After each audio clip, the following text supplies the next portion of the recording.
আপনারা জানেন যে গোপালগঞ্জে আমাদের কেন্দ্রীয় নেতৃবৃন্দ তারা গিয়েছিলেন জুলাই পদযাত্রায়। সেই জুলাই পদযাত্রায় যে মঞ্চ বানানো হয়েছিল সেখানে এই ছাত্রলীগ, যুবলীগ এবং আওয়ামী দুর্বৃত্তরা সারা বাংলাদেশের সবাই মিলে গোপালগঞ্জে জড়ো হয়ে আমাদের সেই মঞ্চটাকে ভেঙে দিয়েছে।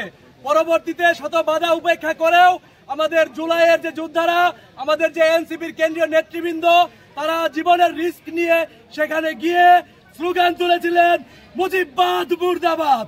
তো আমরা চাই সারা বাংলাদেশে ছড়িয়ে ছিটিয়ে থাকা যে সকল আওয়ামী কুলাঙ্গাররা রয়েছেন, যারা এই দেশকে অস্থিতিশীল করার চেষ্টা করছেন, যারা জুলাই যোদ্ধাদের উপর হামলা করার জন্য চেষ্টা চালিয়ে যাচ্ছেন, তাদেরকে অবিলম্বে গ্রেপ্তার করে আইনের মুখোমুখি করতে হবে।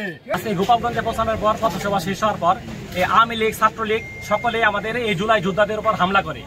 কেন্দ্রীয় নির্দেশনা অনুযায়ী আজকে আমরা শেরপুরে ব্লকেট কর্মসূচি পালন করছি।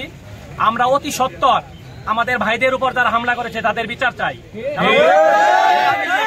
আওয়ামী লীগ, ছাত্রলীগ যারা পালিয়ে আছে, প্রশাসনকে বলবো অতি দ্রুত তাদেরকে অ্যারেস্ট করেন, না হলে সারা বাংলাদেশে আমরা কর্মসূচি পালন করবো। বলে দিতে চাই, আমাদের এই জুলাই যোদ্ধার উপর যদি আবার অ্যাটাক হয়, আমরা ছাত্র সমাজ বসে থাকবো না। আমাদের ভাইদের রক্ত যারা শহীদ হয়েছে, এখনো সেই শহীদের 1 বছর হয় নাই, এখন এই অবস্থা। আমরা প্রশাসনকে বলবো, ইন্টারিমকে বলবো, আপনারা এখনো সেই বিচার কার্য এখনো সম্পাদন করতে পারেন নাই। পুনরায় এবার এই জুলাই মাসে আমাদের ভাইদের উপর হামলা হয়েছে, এই ন্যাক্কারজনক হামলার জবাব প্রশাসনকে দিতে হবে। যতক্ষণ পর্যন্ত জবাব দিতে না পারবেন এবং এই আসামিদেরকে গ্রেপ্তার না করতে পারবেন, আমরা এই রাজপথে আছি, ইনশাল্লাহ আমরা এই সংগ্রাম চালিয়ে যাব। আমাদের ভাইদের হত্যার যে বিচার যতদিন পর্যন্ত না হবে, আমরা ছাত্র সমাজ আর রাস্তায় আছি, ইনশাল্লাহ থাকবো। ধন্যবাদ।